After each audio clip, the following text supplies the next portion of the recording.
Everyone, welcome to the channel of civil academy. आशा करती हूँ कि आप सब लोग बहुत अच्छे होंगे। मेरा नाम निधि तोमर है। तो आज फिर हम एक नई करंट न्यूज़ के बारे में यहाँ बात करने वाले हैं। और आज की न्यूज़ है कि डिपार्टमेंट ऑफ टेलीकम्युनिकेशन ने अनाउंस किया है कि इंडिया की मेट्रो सिटीज़ में आने वाले साल में मतलब 2022 में 5G टेक्नोलॉजी को रोल आउट किया जाएगा। तो जिन मेट्रो सिटीज़ की यहाँ पर बात हुई है या फिर जिनको सिलेक्ट किया गया है वो है गुरुग्राम, बेंगलुरु, कोलकाता, मुंबई, चंडीगढ़, दिल्ली, जामनगर, अहमदाबाद, चेन्नई, हैदराबाद, लखनऊ, पुणे एंड गांधीनगर। तो ये वाली सिटीज़ रहेंगी जिनको 2022 में 5G सर्विसेज दी जाएगी। ये ट्रायल बेसिस पे रहेगा। ऑब्वियसली ये देखने के लिए कि क्या इम्पैक्ट रहता है, क्या इफेक्ट रहता है 5G टेक्नोलॉजी का। एंड क्वेश्चन यहाँ पे आ रहा होगा दिमाग में कि हम मेट्रो सिटीज़ में ही ऐसा क्यों कर रहे हैं, हम वहीं पर एक ट्रायल बेसिस क्यों लेकर आ रहे हैं 5G को ट्रायल बेसिस पर। वो इसलिए होता है कि आप देखते होंगे मेट्रो सिटीज़ में जो कंज्यूमर्स होते हैं उनका एक अफोर्डेबिलिटी हाई रहती है। बेसिकली इनकम अच्छी रहती है तो वो अफोर्ड कर सकते हैं। सेकेंड थिंग इज़ दैट कि ऑब्वियसली वो ज़्यादा इच्छुक रहेंगे एंड उनका ज़्यादा आप उनको कन्विंस करने में इजीली हो जाता है कि अपनी वो 4G सर्विसेज से 5G सर्विसेज में अपग्रेड करें। तो that is another reason. Third reason ये आ जाता है कि मेट्रो सिटीज़ में आपको हर टाइप की लोकेशन अवेलेबल होती है। अगर आपको ओपन स्पेसेस चाहिए, आपको क्लोज स्पेसेस चाहिए, तो हर टाइप का इंफ्रास्ट्रक्चर वहाँ पे अवेलेबल रहता है। तो इससे हमें रिजल्ट्स का ज़्यादा अच्छे से पता चलेगा, क्या आउटकम रहता है 5G टेक्नोलॉजी का, तो वो ज़्यादा अच्छे से हमें मालूम हो पाएगा। तो इसीलिए हम मेट्रो सिटीज़ को सिलेक्ट करते हैं। तो that is the reason. Okay. तो इसलिए हमारे लिए अब यहाँ पे इम्पॉर्टेंट हो जाता है कि एक 5G टेक्नोलॉजी है क्या। तो इसके बारे में हम यहाँ पर बात करेंगे, इसके क्या बेनिफिट्स हैं, क्या चैलेंजेस हैं इंडिया के सामने। ओके। तो क्या हम इसमें और क्या इनिशिएटिव्स ले सकते हैं, तो इन्हीं सब बारे में हम ये आज की वीडियो में बात करेंगे। आगे चलने से पहले मैं आपको बता देती हूँ कि जो ये वाला टॉपिक है ये आपके GS3 मेंस का पार्ट है। टेक्नोलॉजी आपका एक टॉपिक आता है मेंस में, तो काफ़ी इम्पॉर्टेंट है। और सिंस काफ़ी न्यूज़ में है, अब 2022 में इसको हम रोल आउट करने की बात कर रहे हैं, तो काफ़ी इम्पॉर्टेंट हो जाता है। और ये मेंस में ही नहीं, प्रीलिम्स में भी आप काफ़ी क्वेश्चंस देख पाते होंगे साइंस एंड टेक से, जो भी करंट में रहता है।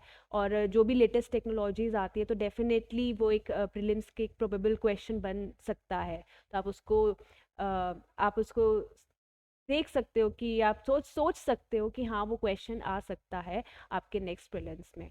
तो अगेन आपके दोनों ही पर्पस से काफ़ी इंपॉर्टेंट हो जाता है। तो चलिए फिर बात करते हैं वीडियो के बारे में। तो 5G टेक्नोलॉजी है क्या? अगर आप 5G से क्या समझ सकते हैं? हम आपने देखा है कि इस वक्त हम 4G यूज़ कर रहे हैं, उससे पहले हम 3G भी यूज़ कर रहे थे। तो ऑब्वियसली एक देख पा रहे हो एक इवोल्यूशन हो रहा है, पहले 1G 2G 3G 4G and now is 5G। तो सबसे पहले तो मैं आपको बता दूँ, G means is generation. Okay. जैसे जनरेशन आगे बढ़ती है तो उसी तरीके से ये नेटवर्क की एक जनरेशन है, एक नेटवर्क का एक एवोल्यूशन हो रहा है जो आगे बढ़ रहा है। और हर जनरेशन के साथ जैसे आप पाते हो कि ह्यूमंस में भी कि कैसे हर जनरेशन के साथ सोच चेंज होती है, थॉट्स चेंज होते हैं, obviously because of globalisation, because of new technologies again. तो इसी तरीके से टेक्नोलॉजी में भी जब इवोल्यूशन होता है तो ऑब्वियसली हम कुछ चेंजेस हम देख पाते हैं, तो हम बेनिफिट्स हम देख पाते हैं। तो हम यहाँ पे यही देखेंगे कि कैसे जो जो बेनिफिट्स हमें 4G नेटवर्क में मिलते हैं, तो ऑब्वियसली उसको जब हम उसको अपग्रेड करेंगे 5G में तो उसके बेनिफिट्स बढ़ जाएंगे, उसके उसमें जो और हमें क्या कह सकते हैं कि जो भी हमें बेनिफिट्स मिलेंगे बेसिकली वो ऐड हो जाएंगे। ओके, उसका कवरेज बढ़ जाएगा। तो वो किस टाइप के बेनिफिट्स यहाँ पे ऐड होंगे तो ऑब्वियसली हम यहाँ पर देखेंगे। अभी तो आप यही समझ लीजिए कि ये क्या है, एक 5th जनरेशन मोबाइल नेटवर्क है। 5G technology is the 5th generation mobile network. Okay. It is a new global wireless standard after 1G, 2G, 3G and 4G networks. जैसे कि मैंने अभी आपको बताया, इवोल्यूशन होने के साथ साथ 1G, 2G एंड 3G, और अभी हम 4G यूज़ कर रहे हैं प्रेजेंटली, बट आगे 5G को रोल आउट करने की बात हो रही है। ठीक है। बहुत सारी कंट्रीज़ में ऑलरेडी हो चुका है, जो डेवलप्ड कंट्रीज़ है। अब इंडिया में भी बात हो रही है, काफ़ी टाइम से बात हो रही है, एंड फाइनली अब ये इस चीज़ को अनाउंस कर दिया गया है, ट्रायल हो रहा है। तो आप देख पाएंगे कि आने वाले सालों में definitely all over India, pan India में आप इसको यूज़ कर पाएंगे। ओके। तो जो 5G नेटवर्क है, it is design to connect virtually everyone and everything together, including machines, objects and devices. जैसे मैंने बोला, बेनिफिट्स ऑब्वियसली इसमें ऐड ऑन हो जाएंगे, आपको इसका कवरेज ऐड हो जाएगा। तो 5G में जो इसका जो मेन बेनिफिट है और मेन पर्पस जो रहेगा वो यही है कि वर्चुअली सबको कनेक्ट कर सकता है, different machines, objects and devices को एक टाइम पे साइमल्टेनियसली कनेक्ट कर सकता है। स्पीड बढ़ जाती है, कवरेज बढ़ जाता है, स्पेक्ट्रम ऐड हो जाता है। तो वही सब हमें इसके बेनिफिट्स मिलता है। Okay. Internet speeds in the high band spectrum of 5G has been tested to be as high as 20 Gbps. Okay. तो 20 Gbps देखा गया है। अभी जो प्रेजेंटली 4G में है, इट इज़ 1 Gbps। और अगर हम 5G लेकर आते हैं, वो भी हाई बैंड स्पेक्ट्रम की मैं बात करूँ तो उसमें हो जाएगी 20 Gbps मैक्सिमम। तो आप देख पा रहे कितना इंक्रीज हो रहा है आपका स्पीड में। It is gigabits per second. एक सेकेंड में 20 गीगाबिट्स का इंक्रीज हो रहा है। तो आप यहाँ से हमें समझ आता है कि 5G के आने के बाद ऑब्वियसली इंटरनेट स्पीड आपकी इंक्रीज हो जाएगी। ठीक है। अगर 5G के बारे में बात की जाए तो ये मेनली 3 बैंड्स में काम करता है, low, mid and high frequency spectrum. इसके बारे में भी आपने सुना होगा कि डिफरेंट डिफरेंट स्पेक्ट्रम्स होते हैं, लो, मिड, हाई, तीनों में काम करेगा, 3 स्पेक्ट्रम्स में काम करेगा। देख लेते हैं। अगर लो बैंड स्पेक्ट्रम की बात करें तो यहाँ पे स्पीड कम रहेगी comparatively. In terms of coverage and speed of internet and data exchange, the maximum speed is limited to 100 Mbps। तो 100 Mbps ही रहेगी मैक्सिमम आपके यहाँ पे। ठीक है। Mbps, इट इज़ 100 मेगाबिट्स पर सेकेंड। ठीक है। तो ये रहेगी, और ये मेनली टेलीकम्युनिकेशंस एंड जो होते हैं उसके पर्पस के लिए यूज़ होता है ये वाला स्पेक्ट्रम। तो ये ध्यान रखिएगा, टेलीकम्युनिकेशन के पर्पस से इस स्पेक्ट्रम को हम यहाँ पर यूज़ करते हैं। ओके।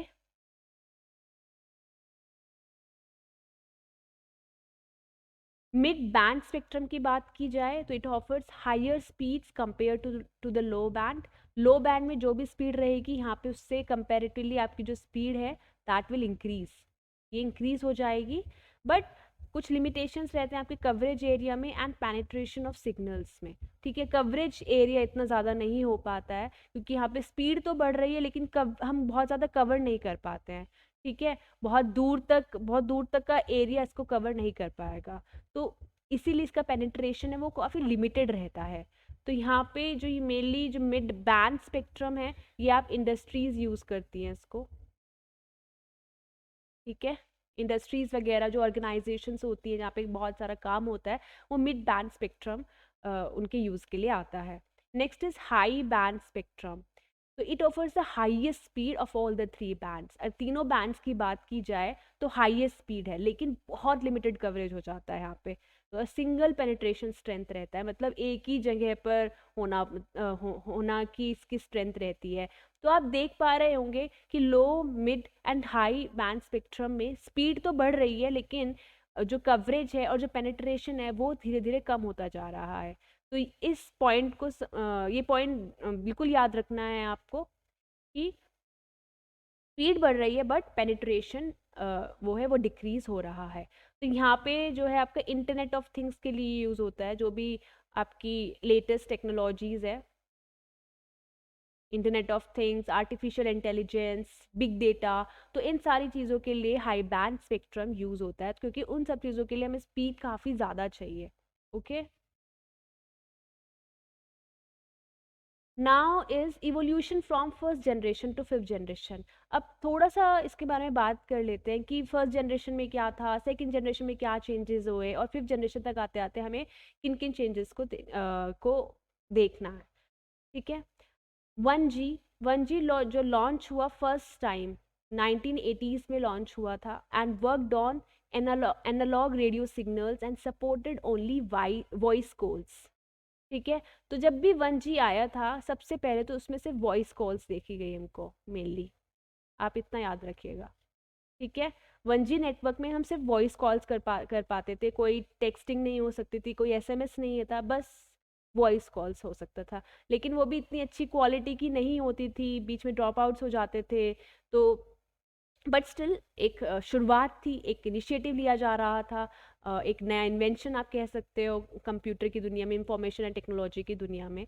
तो उस टाइम ये भी एक मिरेकल से कम नहीं था।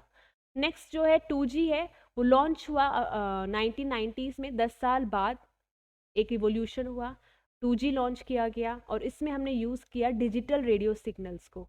वहाँ पे एनालॉग रेडियो सिग्नल्स से अब हम डिजिटल रेडियो सिग्नल्स पर आ गए हैं। ठीक है, और supports both voice and data.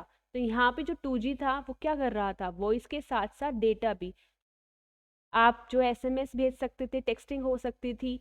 Okay, और उसकी जो बैंड विड्थ थी वो 64 kbps थी। जब हम 3G पर आए जो 2000 में लॉन्च हुआ था, इसकी स्पीड इंक्रीज हो गई डेफिनेटली, 1 Mbps से 2 Mbps हो चुकी थी, और it has ability to transmit telephone signals including digitised voice, video calls and conferencing. तो 3G में जो बेनिफिट्स ऐड ऑन हुए, यहाँ पर आपकी वीडियो कॉन्फ्रेंसिंग का एक फीचर भी ऐड होना शुरू हो गया। अब जो 3G नेटवर्क है, आप वीडियो अच्छे से कर सकते थे किसी के साथ, आपको फेस टाइम करना हो, आपको वीडियो कॉन्फ्रेंसिंग करनी हो, वीडियो कॉल करना हो, तो ये सब चीज़ें इसमें बेनिफिट्स आने शुरू हुए। स्पीड तो बढ़, आप देख पा रहे होंगे हर इवोल्यूशन के साथ, हर एक नए नेटवर्क के साथ आपकी स्पीड इंक्रीज हो रही है। Okay, speed is increasing now. 4G जो लॉन्च हो 2008 में लॉन्च हुआ, अगेन स्पीड हैज़ इंक्रीज, यहाँ पर 100 Mbps हो चुकी है। ठीक है, and it also enable 3D virtual reality. अब 3D वर्चुअल रियलिटी ऐड होना शुरू हुआ। ठीक है, अब हम 4G नेटवर्क के अंडर जो चीज़ें पहले हो रही थी, अब तो डेटा भी हो सकता है, वॉइस कॉल्स भी हो सकती थी, वीडियो कॉल्स भी हो सकती थी, बट इसमें क्या ऐड हुआ, 3D वर्चुअल रियलिटी ऐड हो गई। ठीक है, तो यहाँ पर आप देख सकते हैं एक छोटा सा रिप्रेजेंटेशन है। 1979 या फिर 80s भी बोल सकते हैं, 1G आया, टेलीकम्युनिकेशन एनालॉग सिग्नल्स, फिर आपकी टेक्स्ट मैसेजिंग होने शुरू हुए 90s में। 98-2000 के दौरान आपका internet connection, mobile and wireless. ठीक है, यहाँ पे वीडियोस आनी शुरू हुई, वीडियो कॉन्फ्रेंसिंग। एंड 2008 में जब 4G आया तो क्लाउड, ट्रूली मोबाइल ब्रॉडबैंड, या फिर आप कह सकते हैं वर्चुअल रियलिटी, तो ये सारी फैसिलिटीज़ इसमें ऐड ऑन हो गई। और अब हम बात कर रहे हैं 2019 में, जब अनलिमिटेड डेटा कैपेसिटी जो कि 5G है। ठीक है, स्पीड यहाँ पे आपकी ऑब्वियसली बहुत ज़्यादा इंक्रीज हो जाएगी, लेटेंसी कम हो रही है। लेटेंसी क्या होता है, हम विल टॉक अबाउट इट। ठीक है, तो ये सब इसके बेनिफिट्स है। Extra technologies, internet of things, artificial intelligence, ये सारी चीज़ें हम 5G नेटवर्क के थ्रू आसानी से कर सकते हैं। अब बात करते हैं यूजेस ऑफ 5G की। जैसे कि आपको आइडिया लग ही गया होगा कि कैसे 5G से आपकी जो स्मार्टफोन्स के फीचर्स हैं वो अच्छे हो सकते हैं, स्मार्टफोन्स बेटर हो सकते हैं। ठीक है, आप जो न्यू इमर्सिव एक्सपीरियंसेस हैं, जो न्यू टेक्नोलॉजीज आ रही है, वर्चुअल रियलिटी का एंड ऑगमेंटेड रियलिटी का, वो बहुत अच्छे से एक्सपीरियंस कर सकते हो, बहुत फास्टर स्पीड के साथ। ठीक है, एंड लोअर लेटेंसी के साथ, लोअर कॉस्ट पर बीट के साथ। ठीक है, तो यहाँ पे आपके पास कुछ टर्म्स आई हैं, थोड़ा सा डिस्कस कर लेते हैं। वर्चुअल रियलिटी, आप देखते हो कि वर्चुअल रियलिटी में एक इक्विपमेंट होता है जिसको आप लगा के आप अपने फील्ड ट्रिप्स एक्सपीरियंस कर सकते हो, आप म्यूजियम का एक्सपीरियंस कर सकते हो, आप डिफरेंट चीज़ें एक्सपीरियंस कर सकते हो एक जगह बैठे हुए, जस्ट थ्रू दैट इक्विपमेंट। ठीक है, आप कभी मॉल्स में गए होंगे तो आपने देखा होगा कि शॉप्स पे आपको बोला जाता है कि आइए वर्चुअल रियलिटी को एक्सपीरियंस कीजिए, तो वही वर्चुअल रियलिटी है कि आप एक जगह बैठे बैठे एक वर्चुअल वर्ल्ड को एक्सपीरियंस कर सकते हो। ऑगमेंटेड रियलिटी इज दैट कि आप रियल वर्ल्ड को इन्हांस कर सकते हो through through computers and through this technology, through new technologies, कि आप अपने रियल वर्ल्ड को इतना अच्छे से इन्हांस कर सकते हो कि आपको लगेगा कि मतलब एक अलग ही एक्सपीरियंस रहेगा। तो that is the augmented reality. Virtual reality में एक वर्चुअल वर्ल्ड है आपका, आप यहाँ पर बैठे हो लेकिन आप एक्सपीरियंस डिफरेंट, एक डिफरेंट ही एटमॉस्फेयर को एक्सपीरियंस कर रहे हो। आप यहाँ बैठे बैठे आप म्यूजियम को एक्सपीरियंस कर रहे हो, आप राइड्स को एक्सपीरियंस कर रहे हो, बट इन ऑगमेंटेड रियलिटी कि आपका जो अभी का प्रेजेंट का जो एटमॉस्फियर है आप उसको ही बेटर बना रहे हो। ठीक है, आप उसको ही एक अगर मेरे को मन कर रहा है, अगर अगर आप एक रूम में बैठे हो और आपको मन है कि आप नीचे आसमान के नीचे हो एंड आप वो एक खुली हवा एक्सपीरियंस करना चाह रहे हो या फिर उस टाइप का नज़ारा एक्सपीरियंस करना चाह रहे हो, blue sky stars and all, तो वो आप अपने प्रेजेंट रूम को उसी तरीके से कन्वर्ट कर सकते हो थ्रू। तो this is augmented reality. Okay, lower latency is that कि आपका जो रिस्पॉन्ड रहता है, अगर आपने कुछ चीज़ें सर्च किया है, आपने कुछ चीज़ें आप टेक्स्ट कर रहे हो या फिर मतलब इस तरीके से उसका जो रिस्पॉन्ड है वो बहुत ही कम टाइम का रहता है। आप बहुत कम टाइम लगेगा गूगल को आपके सामने रिजल्ट्स दिखाने में। ओके, तो this is called lower latency. Next is 5G can enable new services that can transform industries with ultra reliable, available, low latency links like remote control of critical infrastructure, vehicles and medical procedures. तो जैसे मैंने बोला कि new services को enable कर सकता है। अभी तक हम ये सब 4G नेटवर्क के साथ क्यों नहीं कर पा रहे हैं? क्योंकि स्पीड कम है अभी उसमें उतनी कैपेबिलिटी नहीं है 4G नेटवर्क में कि वो इंटरनेट ऑफ थिंग्स को अच्छे से इम्प्लीमेंट कर सके। इंटरनेट ऑफ थिंग्स लाइक कि आप अपने घर के सारे जो चीज़ें हैं उनको कनेक्ट कर पाओ एक ही सिस्टम से, कि आपके पास एक रिमोट हो और उसी रिमोट से आप फ्रिज को भी ऑन कर सकते हो, उसी रिमोट से आप टीवी भी ऑन कर सकते हो, अलग अलग लाइट्स ऑन कर सकते हो, अपना एसी एंड ऑल। तो आपके जितने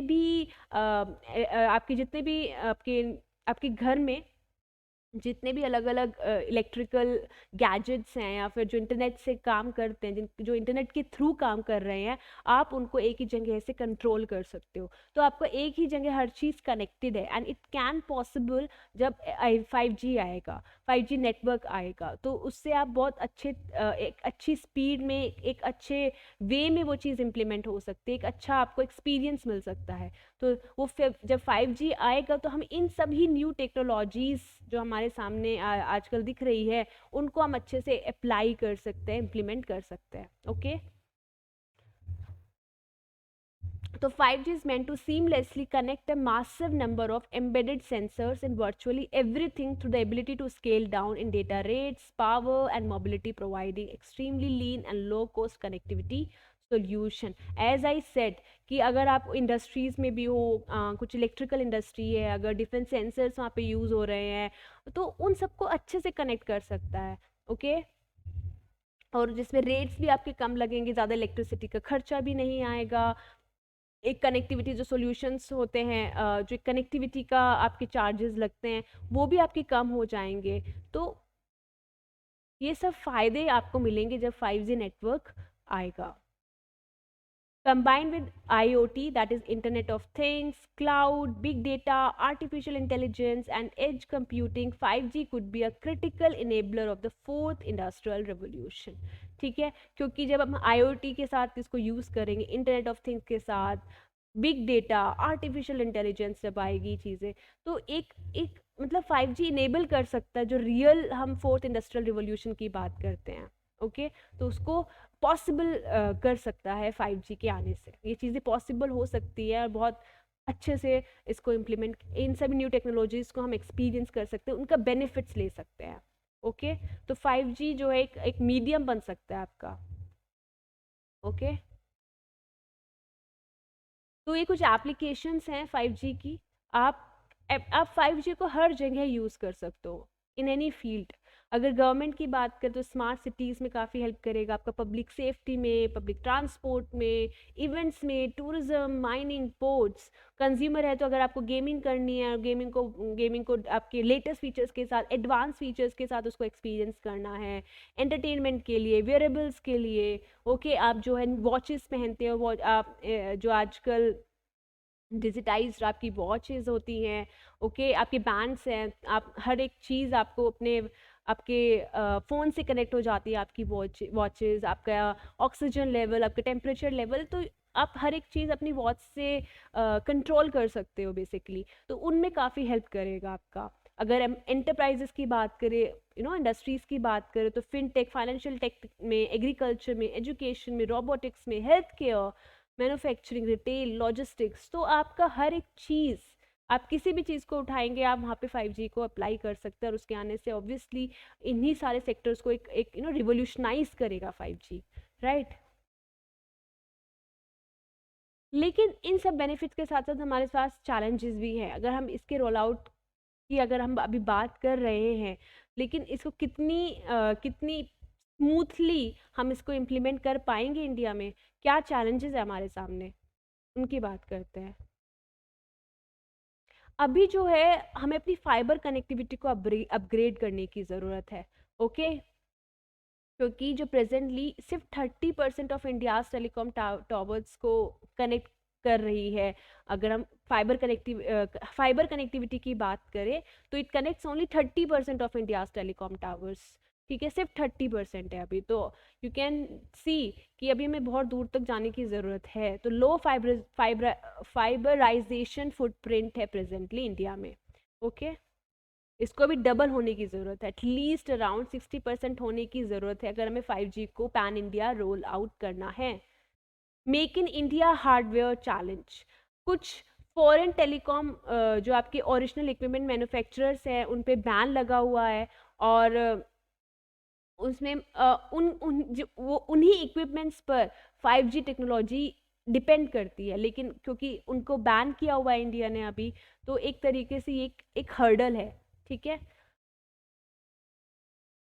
क्या है, 5G पे कुछ 5G के कुछ 5G को रोल आउट करने के लिए, उसको इम्प्लीमेंट करने के लिए हमें कुछ इक्विपमेंट्स की ज़रूरत पड़ती है जो फॉरेन कंट्रीज़ प्रोवाइड करती है, लेकिन इंडिया ने उसको मेक इन इंडिया हार्डवेयर को अडॉप्ट करने के लिए वहाँ से फॉरेन कंट्री से उन इक्विपमेंट्स को बैन किया हुआ है।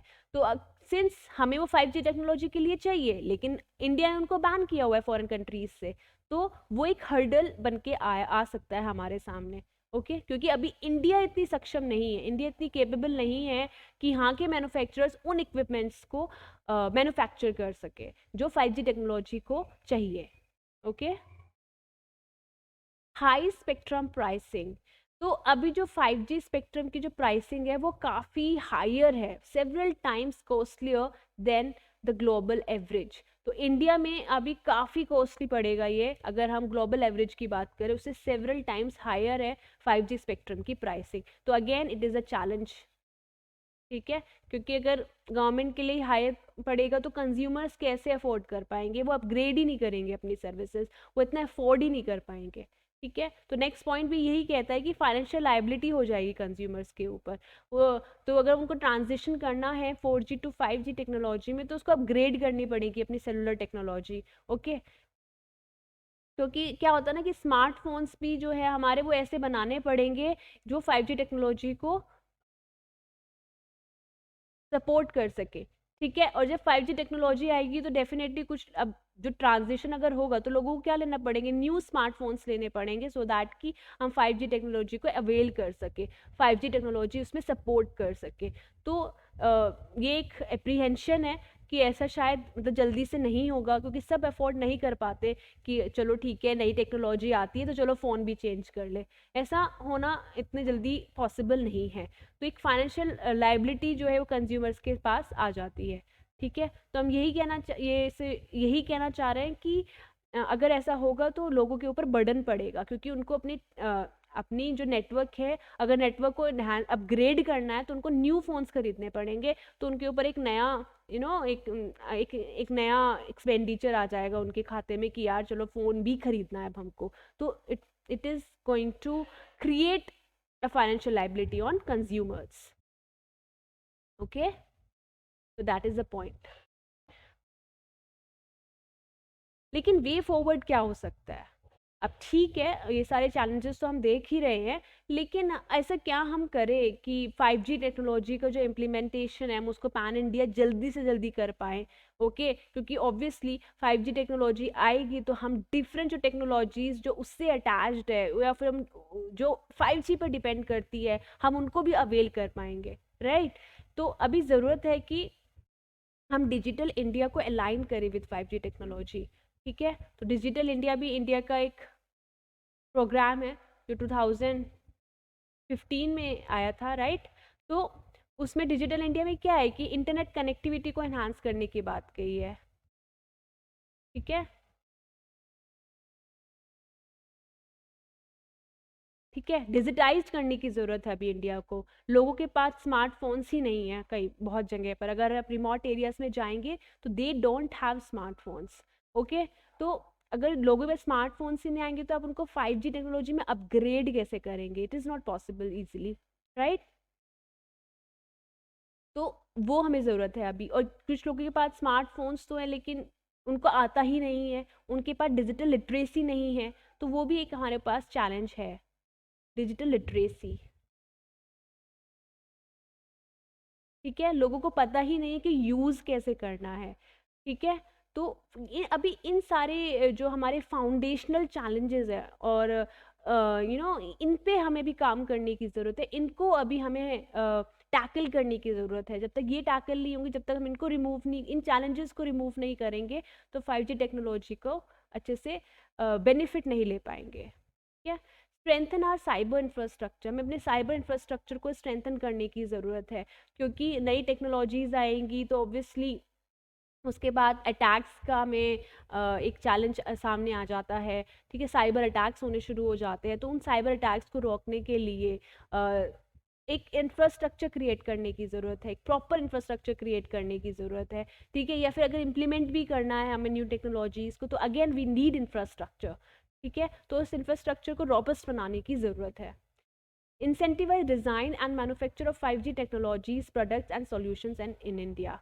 ठीक है, एज आई सेड कि हमें 5G टेक्नोलॉजीज़ का जो डिज़ाइन है, मैन्युफैक्चर है, उनको इंसेंटिवाइज करने की ज़रूरत है. सपोज़ अगर कोई सामने आता है कि ठीक है हम 5G से रिलेटेड जो टेक्नोलॉजीज़ है, प्रोडक्ट्स हैं, उनको मैन्युफैक्चर करते हैं तो गवर्नमेंट को उनको फाइनेंशियली सपोर्ट करने की ज़रूरत है. ओके, उनको फाइनेंशियल एक हेल्प देने की ज़रूरत है.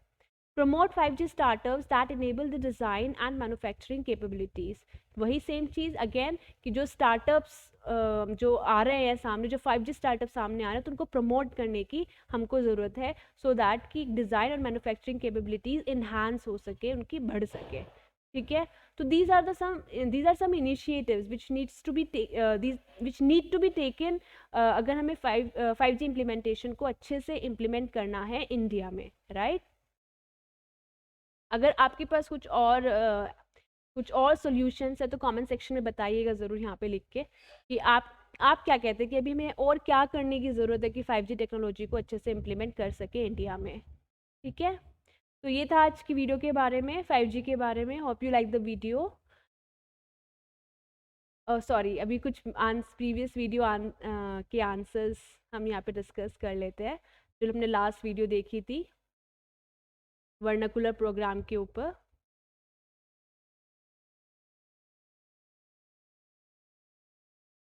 तो अटल इनोवेशन मिशन के बारे में स्टेटमेंट्स थे. AIM is Government of India's flagship initiative to promote a culture of innovation and entrepreneurship in the country. It is set up under Ministry of Education. It was introduced in 2016.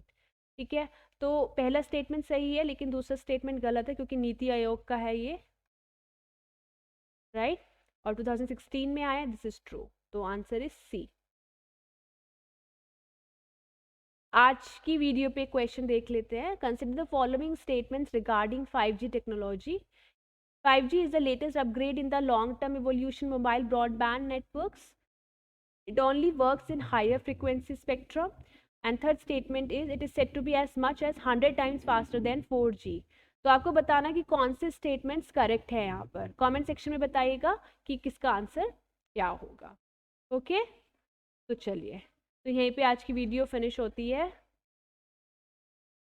Hope you like the video and अपने friends के साथ share करिएगा और answer बताइएगा, ठीक है। Okay, चलिए, thank you so much.